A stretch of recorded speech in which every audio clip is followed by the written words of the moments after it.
Hello children, great to see you. It's Uncle Trev here and it's November the 5th, Bonfire Night. Now on Bonfire Night we light bonfires, we light sparklers and we have fireworks in the sky, and they all remind us of something that happened over 400 years ago. 1605, a man called Guy Fawkes tried to blow up the Houses of Parliament with gunpowder, but he was caught. Him and his friends were caught and they were executed. And since then, on November the 5th, every year, people like me have their sparklers going and they light the fireworks and a bonfire to remind them of the day when Guy Fawkes was captured and James I, the king, was rescued. Now, did you know that in the Bible, God put some lights in the sky to remind us of something really important? Did you know that? Well, here's the story. I hope you enjoy it. Bye for now.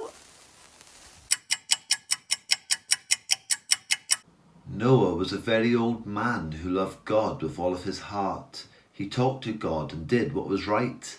Noah loved his wife, his family and the land. He lived a life that was good in God's sight. Shem, Ham and Japheth were Noah's sons. They took care of the land and helped their father. But the world was wicked and falling apart. No one was safe from the coming disaster. God spoke to Noah and said, "The people around you are a hateful bunch. They worship idols, lie, steal and punch. They do not love the world or take care of it right. They are all very wicked in my sight."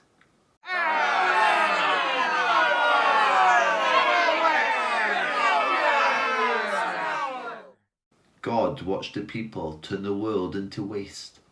All of the people were hurting each other, but Noah loved God and God gave him grace. The earth was a mess and it broke God's heart. So God spoke to Noah and gave him a plan. God said, "Noah, it's time to build a huge ark. It is time for the world to get a fresh start." Noah had to build an ark to be very long and very wide. He needed long wooden planks and tar to cover the sides. The ark will be a home for Noah, his wife and his family. The ark will be a home for the animals that roam the earth so free. The ark must carry all the supplies, the food, the straw and hay. The ark must carry the furniture and beds where people lay. Noah obeyed God and did what he was told. When the ark was finished, Noah was 600 years old. God said to Noah, "In 7 days' time the terrible rains will begin. It will rain for 40 days and nights because of all their sin. But there is no need to worry. Everyone in the ark will be all right. I will look after you. Just sit tight."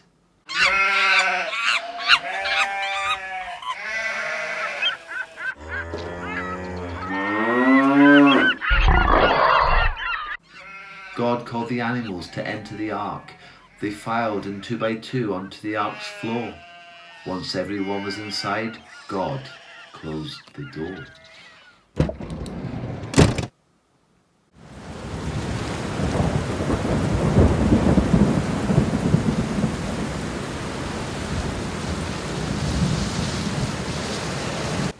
The clouds clashed and rain poured on the earth for 40 days and nights. The ark floated on the high waters. Finally the rain stopped and the sky became bright, but the ark kept floating on the high waters. 10 months passed by and Noah opened a window to release a raven. The raven swirled around but flew back to Noah because it couldn't find any haven. Later Noah released a dove and it flew out of his hand, but the dove came back to Noah because it couldn't find a place to land. Noah released the dove once more to search for a mountain peak, but this time the dove returned with an olive branch caught in its beak. Noah released the dove once more, but it didn't come back. It made it to shore. Finally it was time to leave the ark. The ground was dry and everyone was relieved. Noah built an altar to worship God, and the aroma made God very pleased. "Have many children and be fruitful.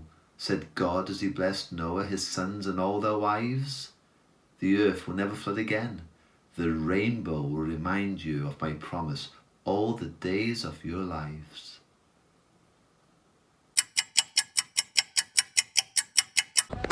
So children, we have bonfires, sparklers and colourful fireworks to help us remember what happened to Guy Fawkes. These are symbols to help us remember that important event. From the story of Noah, children, we learn about another symbol or sign, the rainbow. Now, it actually means war bow, a bit like a bow and arrow. That's what it actually means.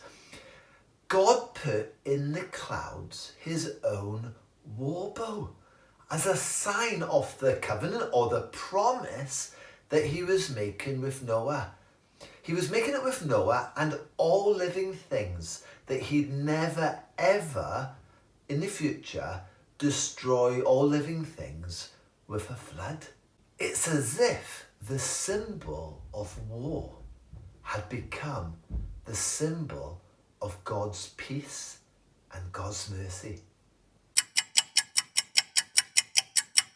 So God said that every time a rainbow was put in the sky, that he would remember the promise that he had made with Noah and all living things.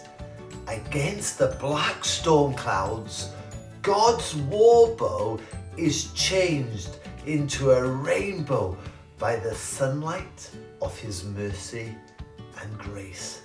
So next time you see a rainbow, children, you remember what God has done.